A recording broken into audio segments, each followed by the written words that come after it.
Hello there, welcome to or welcome back to Wrong Sports, and this next video is going to be a continuation of my college football first series, but I'm going to be going out of the country for these next few episodes, and the reason for that is I'll be covering some of the first international games in college football history.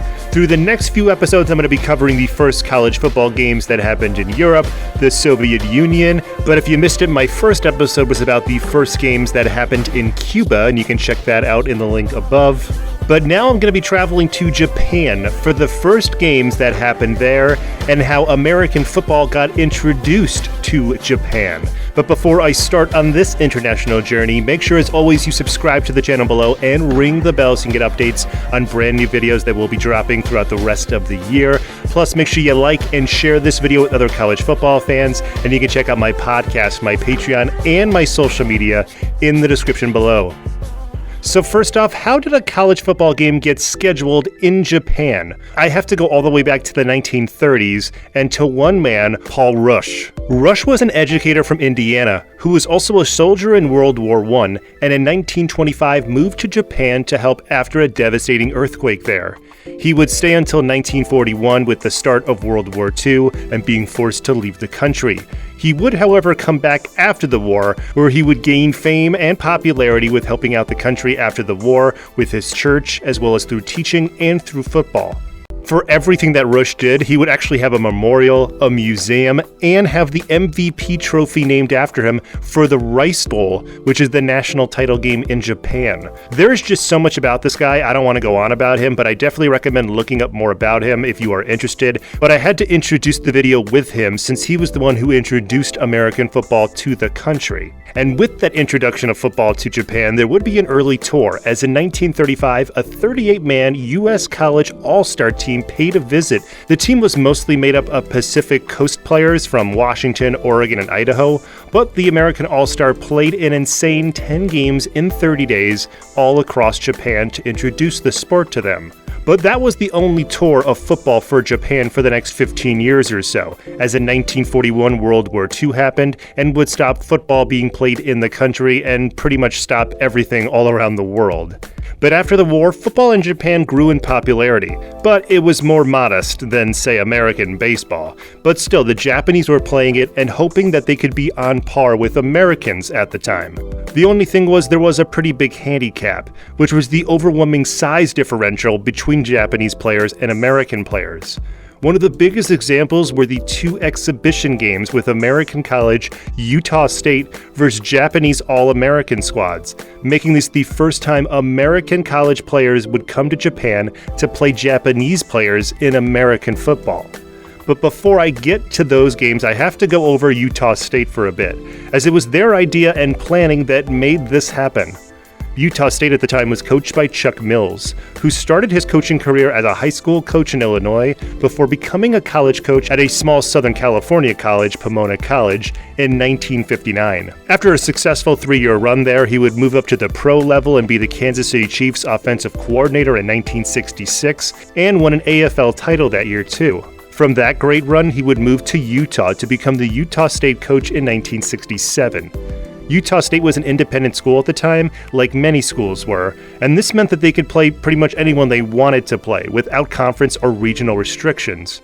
Because of that, Utah State would play some top teams throughout his time there, like Wisconsin, Nebraska, and Army. But they would also play future Mountain West opponents like BYU, Utah, and UNLV. But one of his most intriguing schedule choices was bringing the team to Japan. Now, I'm not sure exactly where he got the idea to play in Japan, but I have searched all over the internet for it, and my guess is that he was born in the mid-1920s. He lived through World War II, so he knows everything that happened between America and Japan. And he also worked, like I said, at Pomona College in Southern California, so he might have met some people out there that told him about American football's minor popularity in Japan. I have a slight guess for a reason, and that might be because Utah State had a tough time getting to a bowl game at the time since there weren't many bowl games, so playing in Japan at the end of the season was a nice way for his team to go to sort of a bowl game, even though it wouldn't count to their record. But whatever the reason was, as soon as he got to Utah State, he was pushing the athletic department and the American government to allow his team to travel there. Yes, Mills actually sent letters for years to various government officials to try and get this to happen, until it would finally happen in 1971, when his letter was read by the White House and President Richard Nixon at the time.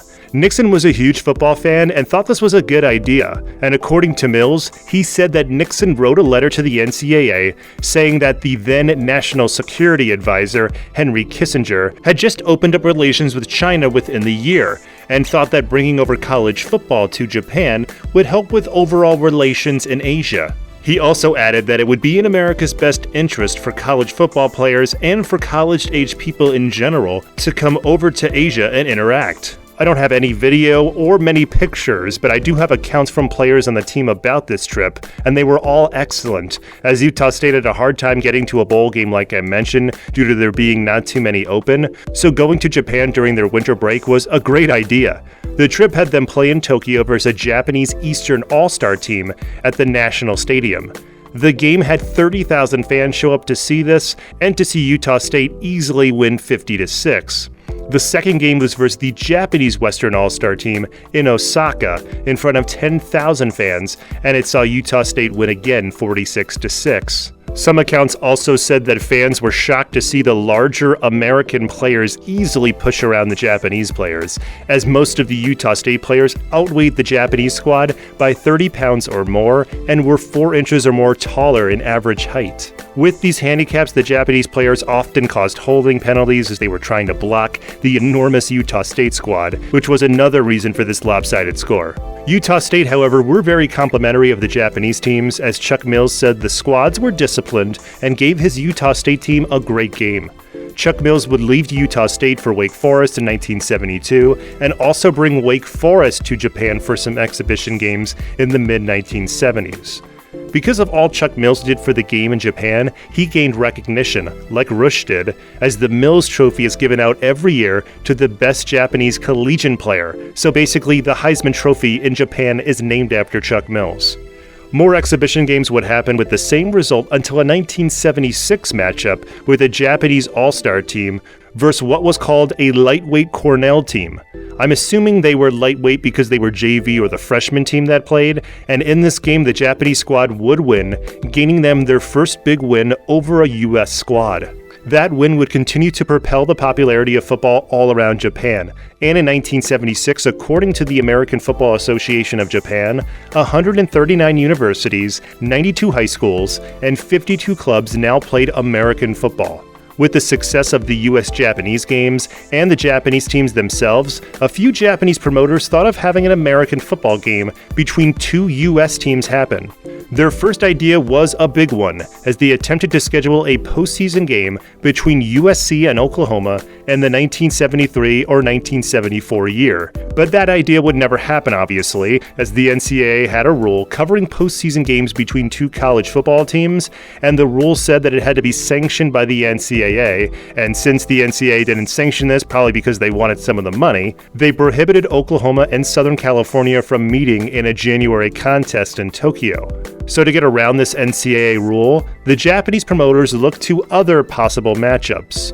One place they looked to for a game was from the HBCU ranks.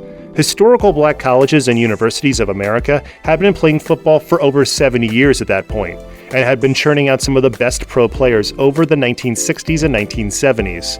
Since many Southern schools in America had taken up until the 1960s and even 1970s to integrate their teams, the HBCU teams in the SWAC and the MEAC had grown and gotten very good. One of those very good teams that was pushing out many fantastic pro players was Grambling State. Grambling was one of the top-tier HBCU schools at this point. They had Hall of Fame coach Eddie Robinson and a future Super Bowl winner at QB in Doug Williams. But the thing that really got the Japanese promoters' attention was the Grambling Band. And if you know anything about HBCUs, you know that they have some of the biggest and best bands in the country, and their performances are top-notch. So after seeing a performance of their team and the band, the Japanese got started trying to bring Grambling over the Pacific. And Grambling were no strangers to traveling long distances to play their games, as they yearly played big games in Houston, Washington, D.C., and even New York City.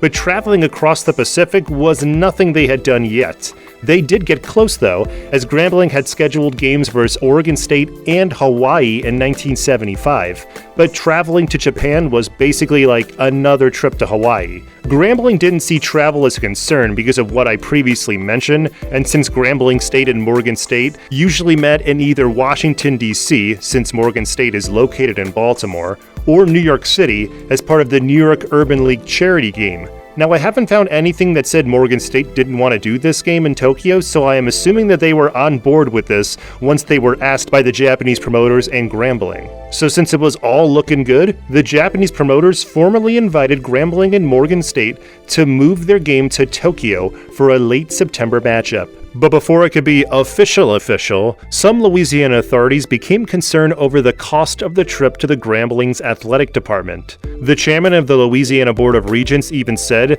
that Grambling was permitted to go to Tokyo, provided that no state funds be used for the trip. And according to Grambling and their athletic department, other groups would pay for the expenses of the trip. So basically, boosters or whatever money they had would pay for the coaches and the team to go to Japan. Also, I'm pretty sure that the Japanese promoters provided some sort of guarantee to both teams so that they could actually get to Japan. But even after all of this, there would still be one more minor speed bump, and that was the NCAA.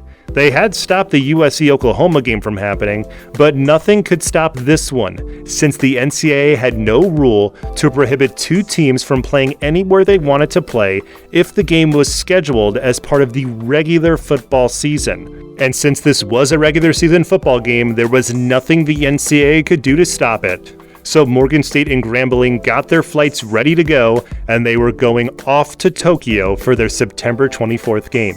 Now I'm going to expand a bit on Grambling before I get to the game itself, because they had a crazy traveling schedule to start the 1976 season. They started off at home versus Alcorn State and suffered a loss. Then they had to fly to Philly to play Temple, where they lost by 1 point. And then from Philly, they flew close to 10,000 miles to Tokyo for their September 24th game. After that, they would fly to Hawaii to face Hawaii at the beginning of October before they finally flew back to Louisiana after that. So they wouldn't be home for nearly 3 weeks at the end of September and early October, which is just crazy. And when Morgan State and Grambling got to Tokyo, they didn't see a lot of advertising for the game, but they did see excited people in the crowd. The crowd was just over 30,000, and they were super excited to see the game, as reports said. The crowd would cheer every time the ball was moved, every time there was a big passing play, and every time there was a big hit. But most of the fans didn't really know what the rules were, even though some newspapers and TV shows did explain it in the weeks before. But that didn't matter to the crowd, as they had lots of fun, and they even stayed for the entire game, which was seen as a compliment, since it was a runaway 42-16 win by Grambling. And just like Coach Mills a few years before, Grambling and Morgan State coaches were thrilled with the crowd and saw this as something that could be done every year. Coach Eddie Robinson would even say that if Japan had more exposure to football like baseball did in the country, then this sport could really grow. And that 1976 game would be the launching pad to the Mirage Bowl, which started the next year with Grambling in it again. This time they played Temple, and Grambling would win again. The game was called the Mirage Bowl due to it being sponsored by Mitsubishi, and them having a car by that name at that time. The game would then change to the Coca-Cola Classic in 1986 until the game would end in 1993.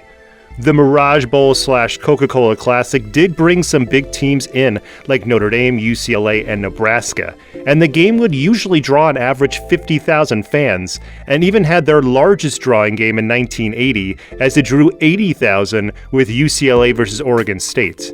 I haven't been able to find a definitive reason for the game ending, but the travel was probably a huge issue, since the game was usually scheduled for the first weekend of December, so if you were bowl-bound, this might affect your team's travel at the end of the season, and you would have to move around bye weeks, and there's just a lot of scheduling concerns. Plus, with more conferences starting, like the Big East Football Conference in 1991, and conference title games starting in 1992, with the SEC having theirs, and those conference title games being scheduled the same weekend as the Mirage Bowl, so that might have been a big reason for scaring off certain conferences from wanting to be invited to it. But also the NCAA didn't help with any of the factors of this game like I mentioned earlier, so they might have wanted to squash it before it got any bigger.